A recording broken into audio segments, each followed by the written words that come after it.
Fin de tes consultations ici au cabinet. Oui. Mais par contre, après, là, tu vas enchaîner sur les consultations. Oui. Je vais aller voir des gens à domicile ici maintenant.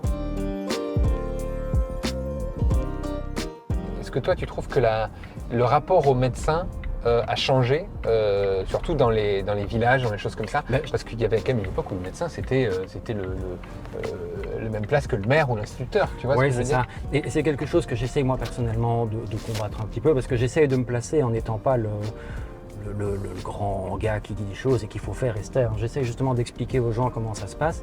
Mais oui, le rapport a beaucoup changé aussi. Alors, je ne travaille pas depuis 40 ans, mais au niveau de la consommation du soin. Le médecin, maintenant, c'est devenu un bien de consommation. Je paye, donc je veux ça, et tu me fais ça, tu me fais ça, tu me fais ça. Comme le Uber Eats, là, tu sais, c'est un peu Ouais, pareil. c'est ça. Quoi. Et si je te paye, tu fais ce que je te demande. Bah non, ça ne marche pas comme ça. On n'est pas là pour faire ce que les patients demandent, on est là pour agir dans leur intérêt. Parfois, leur intérêt, c'est pas être d'accord avec eux. Tout à fait. Mais ça demande des capacités de négociation et d'adaptation aussi, parfois,